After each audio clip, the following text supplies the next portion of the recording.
Sem Helena Kavaš in poučujem slovenščino. Zavedam se, da se na našo šolo ne boste vpisali zaradi slovenščine, temveč zaradi stroke, ki bo postala vaš poklic. Kako pa lahko slovenščina dopolnjuje in nadgrajuje dijakove poklicne kompetence? Samo tako, da mu pomaga razvijati njegovo sporazumevalno zmožnost v slovenščini, in sicer tako govorjenje in poslušanje, kot pisanje in branje. Učiteljice uporabljamo kreativne metode dela, s katerim krepimo dijakovo ustvarjalnost, kritično razmišljanje in vrednotenje, besedni zaklad, kulturo dialoga in čustveno inteligenco.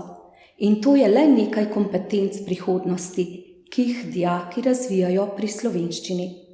Zato je slovenščina kot splošno izobraževalni predmet in prva izpitna enota na poklicni maturi in zaključnem izpitu pomembna, temeljna in podporna vsem ostalim predmetom in strokovnim modulom.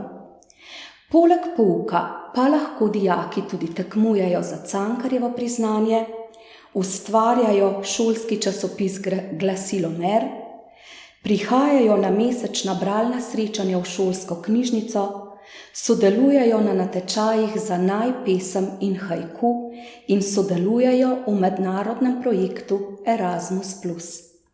In zaradi vsega povedanega dijaki pouka slovenščine ne špricajo, temveč z veseljem prihajajo k uram.